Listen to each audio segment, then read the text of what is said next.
Assalamualaikum warahmatullahi wabarakatuh. Saya Destri Andi Fadila, mahasiswa IAI Khazinatul Ulum Blora.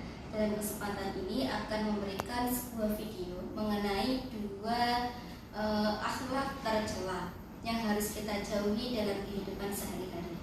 Yang pertama adalah munafik dan yang kedua adalah keras hati. Yang pertama kita bahas adalah munafik.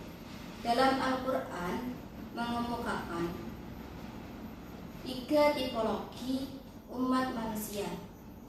Yang pertama adalah orang yang beriman, yang kedua orang yang kufur, dan yang ketiga adalah orang munafik. Di mana tiga tipologi ini disebut berurutan dalam Quran surat Al-Baqarah ayat 1 sampai ayat 20. Ayat 1 sampai 5 menyebutkan atau menjelaskan mengenai orang-orang mukmin atau orang yang beriman. Ayat 6 dan 7 menjelaskan mengenai orang kafir.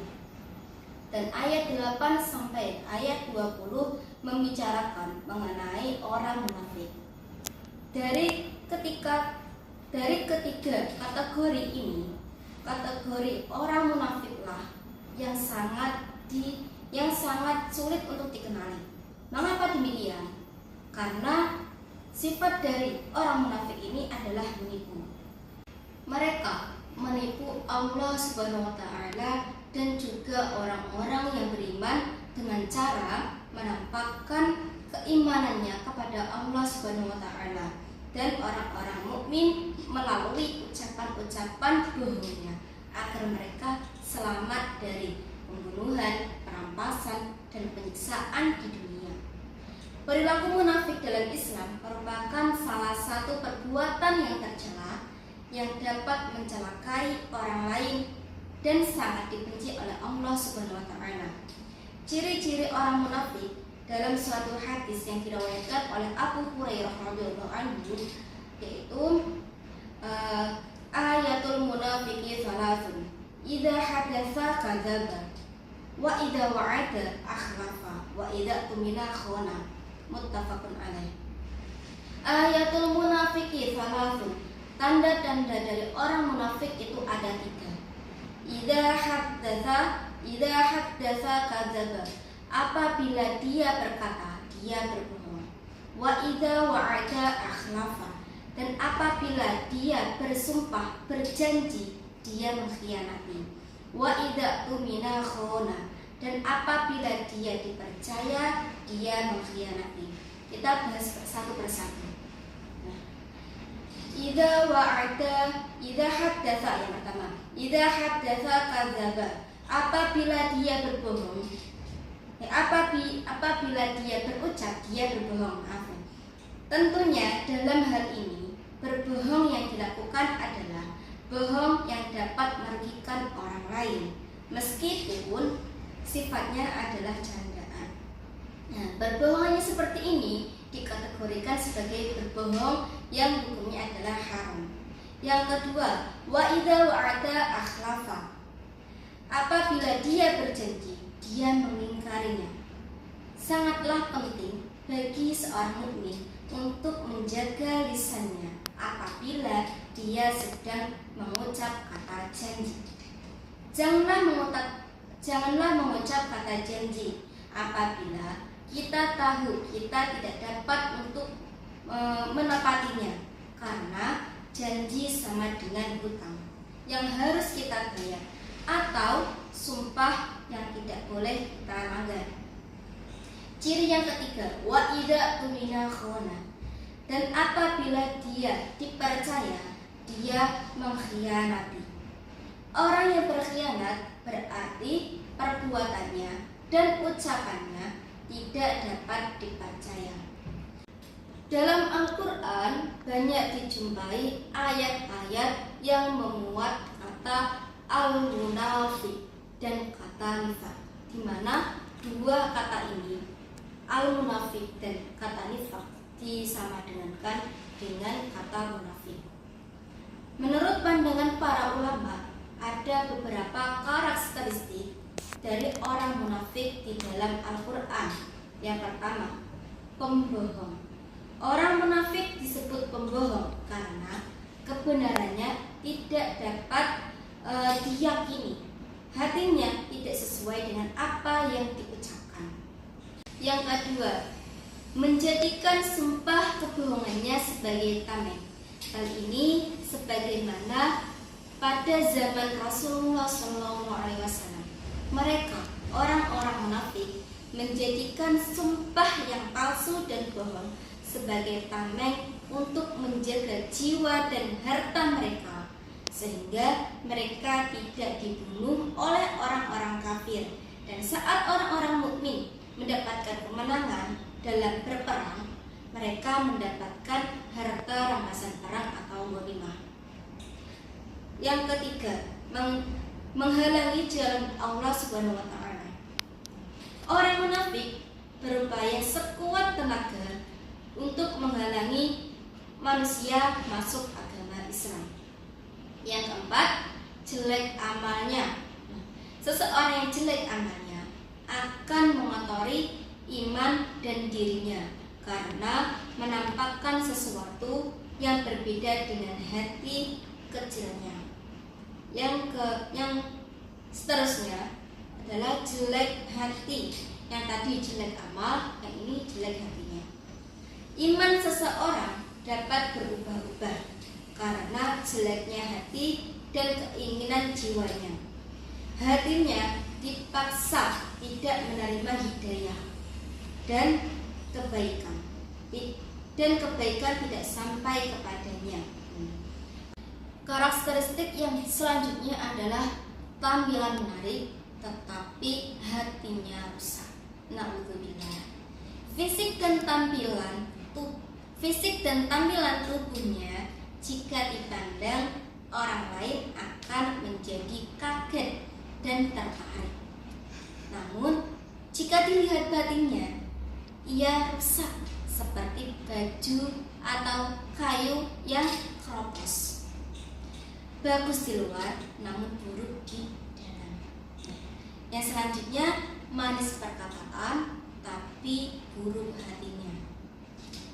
Perkataan orang munafik akan menarik orang lain karena ucapannya yang sangat manis dan bagus. Tapi apa yang dikatakan bertentangan dengan jiwanya yang buruk. Karakteristik yang selanjutnya adalah berburuk sangka atau suudzon. Orang munafik akan mengira bahwa setiap kebaikan itu ditujukan pada dirinya, dan ini adalah suatu prasangka yang buruk dan menunjukkan suatu kehinaan. Yang selanjutnya adalah berpaling dan sombong. Jika mereka disuruh untuk mengikuti sunnah Rasulullah SAW, mereka tidak akan mau, bahkan mereka akan berpaling dan menolak serta berperilaku sombong. Selanjutnya, melarang orang lain untuk berinfak. Dia berusaha semaksimal mungkin untuk menghalangi orang lain yang mengikuti sunnah Rasulullah SAW dengan jalan tidak diberikan akses untuk belanja dan berinfak kepada Allah Subhanahu wa taala. Yang selanjutnya bermaksud mengusir orang mukmin dan merasa dirinya lebih kuat. Orang munafik pada masa Rasulullah SAW berusaha mengusir beliau dan para sahabat karena mereka merasa bahwa dirinya adalah yang paling kuat dan paling gagah. Inilah watak dari orang-orang munafik. Selain yang disebutkan di atas, terdapat hal-hal yang harus dilakukan oleh orang mukmin agar dirinya terhindar dari orang munafik. Yang pertama, jangan diikuti dan jangan hiraukan gangguannya, serta tetap bertawakal kepada Allah Subhanahu wa taala. Yang kedua, harus tabayun atau mencari kebenaran jika ia mendapat berita dari orang munafik. Yang ketiga, jangan berteman dengan orang munafik jika mereka mengejek dan mencela Al-Quran. Yang keempat, selalu bersikap hati-hati dan waspada terhadap orang munafik. Dan yang terakhir, tegas dan bersikap keras terhadap orang munafik. Teman-teman, mungkin dari penjelasan ini sedikit dari kita adalah di sekeliling kita yang kita jumpai beberapa tanda tersebut. Tadi ayatul munafiki salafun, ya. Tanda-tanda dari orang munafik itu ada 3. Yang pertama, idza haddatsa, apabila dia berkata, kadzaba, dia berbohong. Wa idza akhlafa, dan ketika wa idza wa'ada akhlafa, dan apabila dia berjanji dia mengkhianati. Wa idza tumina khana, dan apabila dia dipercaya dia akan mengkhianati. Tadi wa idza wa'ada akhlafa, ya. Dan apabila dia berjanji dia mengingkarinya. Mungkin ada sebagian di salah satu teman kita, mungkin tapi sebaiknya ketika kita mengetahui tanda-tanda tersebut, kita tidak langsung mencela dia, oh dia orang munafik. Jangan seperti itu, ya. Kita menjaga hati kita saja supaya kita tidak terhindar dari ciri-ciri tersebut, dan kita tidak dikategorikan sebagai orang munafik. Akhlak tercela yang kedua adalah keras hati. Teman-teman, keras hati ini berbeda dengan keras kepala, di mana keras kepala lebih sering kita sebut dengan kata sombong. Namun, jika keras hati dalam kamus bahasa Arab sama dengan qaswah al-qalb, yang artinya kekerasan hati atau kebingisan. Dalam kehidupan modern yang perubahannya begitu cepat, terkadang hati manusia tidak kuat dan bisa berubah-ubah. Berangkat dari itulah dapat dipahami bahwa hati manusia mengalami suatu keadaan yang berbolak-balik dalam menentukan suatu ketetapan. Hati bisa menjadi sehat dan juga bisa menjadi sakit, sebagaimana firman Allah SWT dalam surat Al-Baqarah ayat 10. Fi qulubihim maradun fazadahumullahu maradun wa lahum 'adzabun alimun bima kanu yakdzibun. Fi qulubihim maradun, dalam hati mereka ada penyakit. Fazadahumullahu maradun, lalu ditambah Allah penyakitnya. Wa lahum 'adzabun alimun, dan bagi mereka siksa yang pedih. Bima kanu yakdzibun, disebabkan mereka berdusta. Adapun tanda-tanda kerasnya hati adalah ketika keburukan dan perbuatan dosa tidak lagi membuat hatinya terluka. Awas ya, ini perlu hati-hati.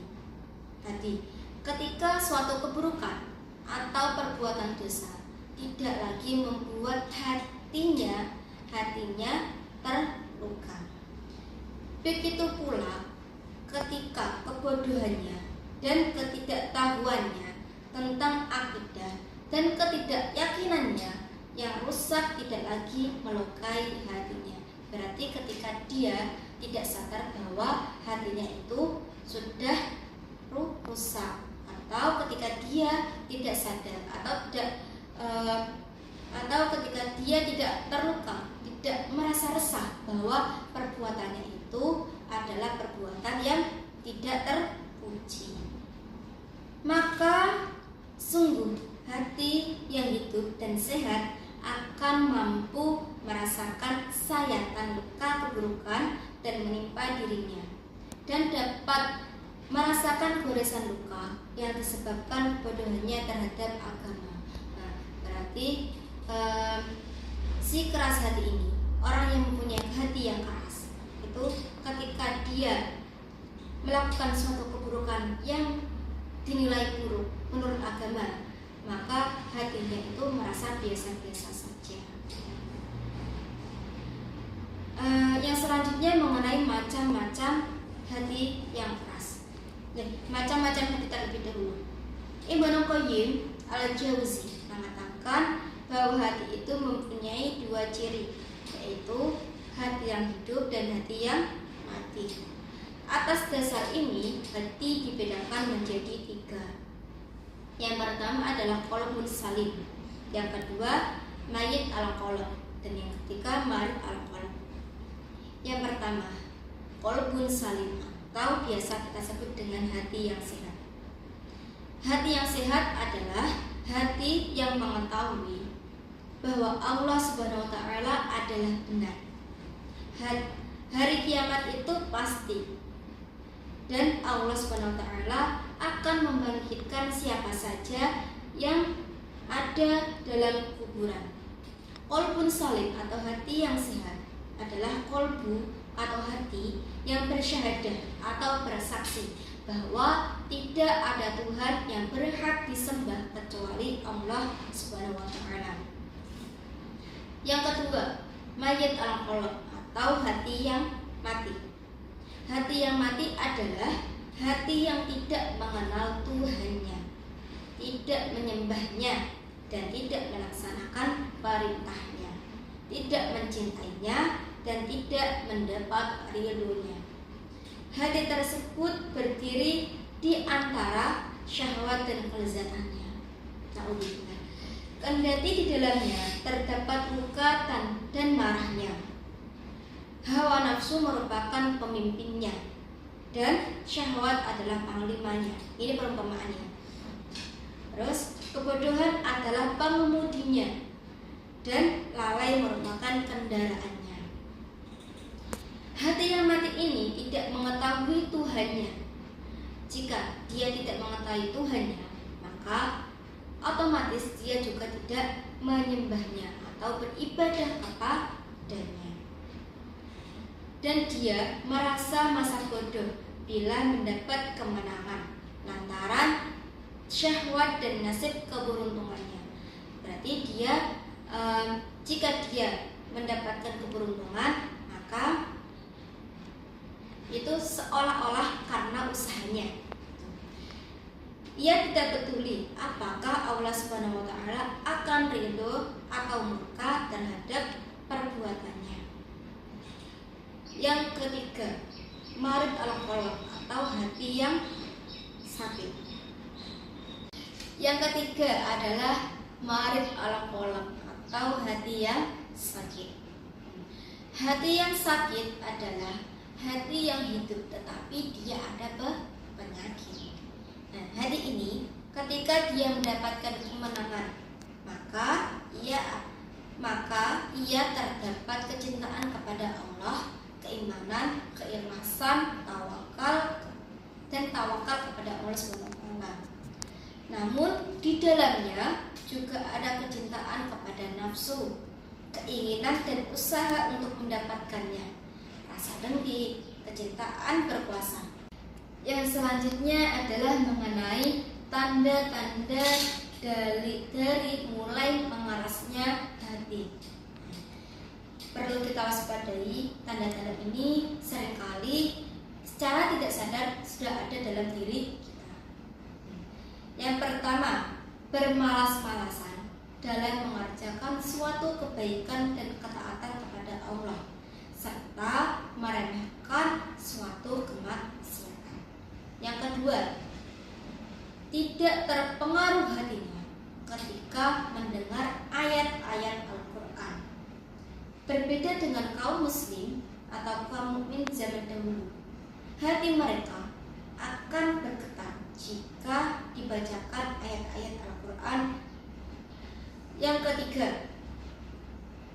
tidak bertaubat meskipun diterpa berbagai ujian atau musibah cobaan yang diberikan oleh Allah Subhanahu wa taala.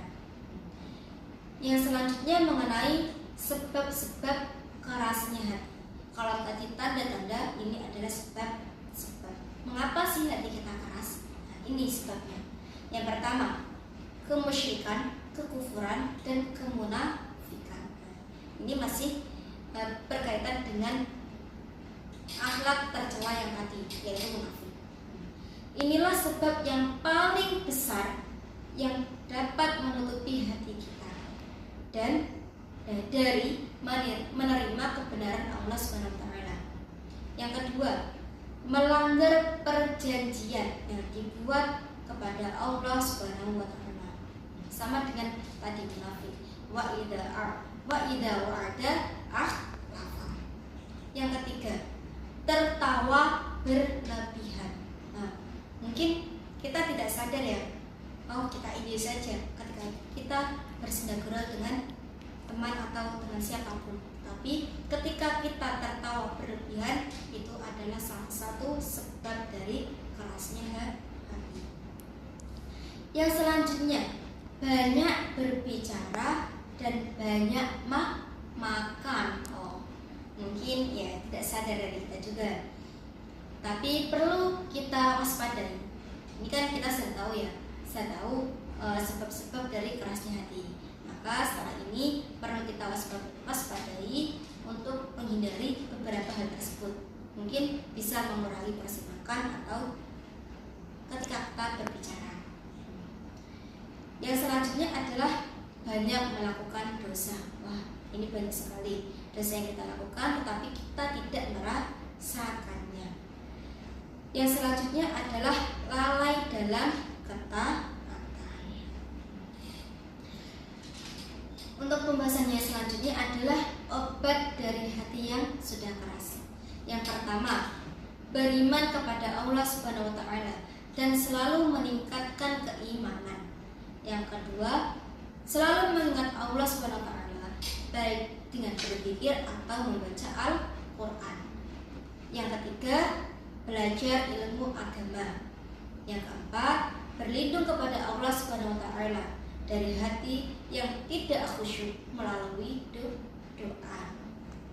Yang selanjutnya, berbuat baik kepada anak yatim dan orang-orang miskin. Banyak mengingat kematian dan berziarah kubur, menghadiri majelis taklim dan majelis nasihat, menjauhi sebab-sebab terjadinya fitnah dan dosa, makan makanan yang halal, sholat malam, beribadah dan mendekatkan diri kepada Allah Subhanahu wa taala. Dan yang terakhir adalah berteman dengan orang-orang soleh. Sekian materi yang dapat saya sampaikan. Kurang lebihnya, jika ada perkataan yang kurang tepat dari saya, mohon maaf. Assalamualaikum warahmatullahi wabarakatuh.